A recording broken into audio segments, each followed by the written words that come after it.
കോൺഗ്രസ് അധ്യക്ഷനായ കെ സുധാകരനെ കൊണ്ട് പൊറുതിമുട്ടിയിരിക്കുകയാണ് കേരളത്തിലെ കോൺഗ്രസ് നേതൃത്വം. ഹൈക്കമാൻഡിന്റെ സ്ഥിതിയും വ്യത്യസ്തമല്ല. പൊതുധാരണയ്ക്കും രാഷ്ട്രീയ നിലപാടുകൾക്കും എതിരായി ഇടയ്ക്കിടെ പ്രസ്താവനകൾ ഇറക്കി പാർട്ടിയെ വെട്ടിലാക്കുന്ന സുധാകരന്റെ നടപടിക്കെതിരെ കടുത്ത അമർഷത്തിലാണ് കേന്ദ്ര സംസ്ഥാന നേതാക്കൾ. വയനാട് ദുരിതാശ്വാസത്തിനായി സഹായം നൽകുന്നതിനെ ചൊല്ലി സുധാകരൻ പറഞ്ഞ അഭിപ്രായം പാർട്ടിയെ പൊതുസമൂഹത്തിൽ അവഹേളിക്കുന്നതിന് തുല്യമാണെന്നാണ് വി.ഡി. സതീശൻ പക്ഷത്തിന്റെ വിലയിരുത്തൽ.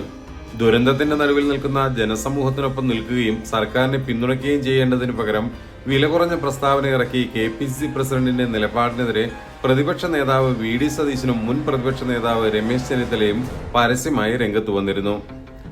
രമേശ് ചെന്നിത്തലയും വി.എം. സുധീരനും മുഖ്യമന്ത്രിയുടെ ദുരിതാശ്വാസ നിധിയിലേക്ക് പണം നൽകിയതിനോട് പരസ്യമായാണ് സുധാകരൻ വിയോജിപ്പ് പ്രകടിപ്പിച്ചത്. 1991 കെ കരുണാകരൻ മുഖ്യമന്ത്രിയായിരുന്നപ്പോൾ ഇടത് യുവജന സംഘടനകൾ അടക്കം കുണ്ടിക പിരിവിടിലൂടെ ശേഖരിച്ച പണം പ്രളയത്തിൽ അകപ്പെട്ടവരെ സഹായിക്കുന്നതിനായി മുഖ്യമന്ത്രിയുടെ ദുരിതാശ്വാസ നിധിയിലേക്ക് നൽകിയിരുന്നു. ഇക്കാര്യങ്ങളെല്ലാം മനഃപൂർവ്വം മറന്നുകൊണ്ടാണ് കെ സുധാകരന്റെ ഇത്തരത്തിലുള്ള വിടുവായത്വവും വായിൽ തോന്നിയതുപോലെയുള്ള വിളിച്ചു പറയലും പുറത്തുവരുന്നത്. മാസശമ്പളം ഇടതുപക്ഷത്തിന്റെ കയ്യിൽ കൊടുക്കേണ്ട കാര്യമില്ല, സർക്കാരിന് പൈസ കൊടുക്കണമെന്നാരും പറഞ്ഞില്ല. കോൺഗ്രസ് പാർട്ടിക്ക് പണം സ്വരൂപിക്കാൻ അതിൻ്റെതായ ഫോറങ്ങളുണ്ട്. പാർട്ടിയുടെ എല്ലാ ഘടകങ്ങളും അതുവഴിയാണ് പണം സ്വരൂപിക്കേണ്ടത്. രമേശ് ചെന്നിത്തലയും അതുവഴിയാണ് പണം നൽകേണ്ടത്. ഇങ്ങനെയായിരുന്നു സുധാകരന്റെ പ്രതികരണം. നാട്ടിലുള്ള മുഴുവൻ ആളുകളും രാജ്യത്തിന്റെ വിവിധ ഭാഗങ്ങളിൽ നിന്നും വിദേശത്തുള്ളവരെല്ലാവരും ദുരിതാശ്വാസ നിധിയിലേക്ക് സംഭാവന നൽകണമെന്നും സർക്കാരിനെ വിമർശിക്കേണ്ട സമയമല്ല ഇതെന്നുമുള്ള മറുപടിയാണ് ഭൂരിപക്ഷ ആളുകളും നൽകുന്നത്. സാഹചര്യം വഷളാകാതെയാണ് വി.ഡി. സതീശൻ ഈ നിലപാടുകളും എടുത്തത്. ദുരിതാശ്വാസ നിധിക്ക് സുതാര്യത വേണമെന്നും ഇദ്ദേഹം കൂട്ടിച്ചേർക്കാനും മറന്നില്ല. വയനാട് ദുരന്തത്തിന്റെ പശ്ചാത്തലത്തിൽ മുഖ്യമന്ത്രിയുടെ ദുരിതാശ്വാസ നിധിയിലേക്ക് പണം നൽകിയത് ശരിയായ നടപടിയാണെന്നാണ് രമേശ് ചെന്നിത്തലയുടെ നിലപാട്. എല്ലാവരും ഒരുമിച്ച് നിൽക്കേണ്ട സമയമാണ്, അതിനാലാണ് താൻ 1 മാസത്തെ ശമ്പളം കൊടുക്കാൻ തീരുമാനിച്ചതെന്നും ചെന്നിത്തല പറഞ്ഞു. ഇതിനായി കോൺഗ്രസ് ഫണ്ട് കളക്ട് ചെയ്യുമ്പോൾ അതിനും പണം നൽകുമെന്നും ചെന്നിത്തല വ്യക്തമാക്കി. ദുരന്തകാലത്ത് സർക്കാരിനൊപ്പം നിൽക്കണമെന്ന സാമാന്യ മര്യാദ പോലും പാലിക്കാത്ത മര്യാദയുടെ അതിർത്തി വിട്ട ലംഘനമാണ് കെ.പി.സി.സിന്റെ ഭാഗത്തു നിന്നും കെ.പി.സി.സി പ്രസിഡന്റിന്റെ ഭാഗത്തു നിന്നും ഉണ്ടായതത്രേ. ഭൂരിപക്ഷ നേതാക്കളുടെയും അഭിപ്രായം ഇതൊക്കെ തന്നെയാണ്. 100 വീടുകൾ പണിത് നൽകാമെന്ന് രാഹുൽ ഗാന്ധി സർക്കാരിന് നൽകിയ ഉറപ്പിന്റെ ശോഭ കെടുത്തുന്ന വിധത്തിലായിപ്പോയി സുധാകരന്റെ പ്രസ്താവന എന്നാണ് പ്രതിപക്ഷ നേതാവായ വി.ഡി. സതീശൻ അടക്കമുള്ള നേതാക്കളുടെ നിലപാട്. പൊതുവികാരം തിരിച്ചറിയാതെ വെറും കമ്മ്യൂണിസ്റ്റ് വിരോധം പറഞ്ഞാൽ തിരിച്ചടി നേരിടേണ്ടി വരുമെന്നാണ് സതീശനും ചെന്നിത്തലയും ഒരുപോലെ പറയുന്നത്. സുധാകരൻ മുമ്പും പാർട്ടിയെയും മുന്നണിയെയും കുഴിയിൽ ചാടിക്കുന്ന പ്രസ്താവനകൾ നിരവധി ഇറക്കിയിട്ടുണ്ടത്രേ. കണ്ണൂരിൽ RSS ശാഖ സംരക്ഷിക്കാൻ താൻ സഹായിച്ചിട്ടുണ്ടെന്ന സുധാകരന്റെ വെളിപ്പെടുത്തൽ കോൺഗ്രസിനെ വല്ലാത്ത നാണക്കേടിൽ എത്തിച്ചിരുന്നു.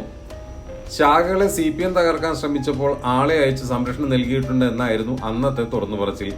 തനിക്ക് BJPയിൽ പോകണമെന്ന് തോന്നിയാൽ പോകുമെന്ന് തന്നെയാണ് ഇപ്പോഴും പറയാനുള്ളതെന്നുകൂടി മാധ്യമങ്ങളോട് 2 വർഷം മുമ്പ് പറഞ്ഞത് വലിയ തോതിൽ കോലാഹലം സൃഷ്ടിച്ച സംഭവമായിരുന്നു.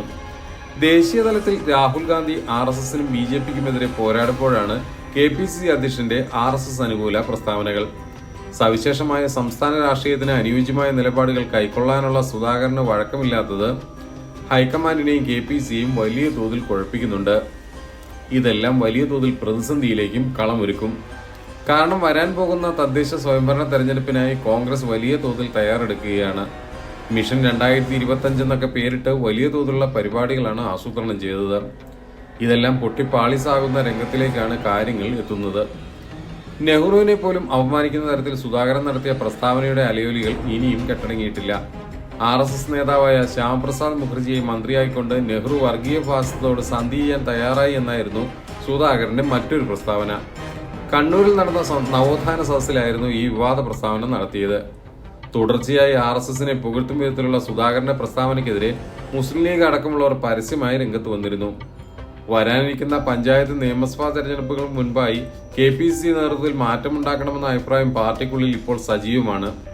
എന്നാൽ പാർലമെന്റ് തെരഞ്ഞെടുപ്പിലെ വലിയ വിജയത്തിന്റെ ശോഭയിൽ നിൽക്കുന്ന പാർട്ടിയുടെ നേതാവിനെ ഒഴിവാക്കുന്നത് എങ്ങനെയെന്ന വല്ലാത്ത ആശയക്കുഴപ്പവും ഹൈക്കമാൻഡിനുണ്ട്. എന്നാൽ ഈ സ്ഥിതിയിൽ മുന്നോട്ടു പോകുന്ന ഓരോ ദിവസവും പാർട്ടിയിൽ ഉരുണ്ടുകൂടുന്ന അസ്വസ്ഥതകൾ കണ്ടിൽ നിന്ന് വയ്ക്കാനുമാകില്ല.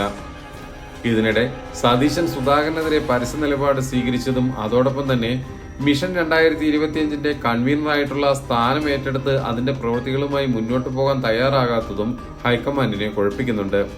വി.ഡി. സതീശൻ ഇടഞ്ഞതോടുകൂടി തന്നെയാണ് കൃത്യമായി പറഞ്ഞാൽ തിരുവഞ്ചൂർ രാധാകൃഷ്ണനെ കമ്മീഷനായി നിയമിച്ചുകൊണ്ട് വലിയ തോതിലുള്ള അന്വേഷണങ്ങളും മറ്റും നടക്കുന്നത്.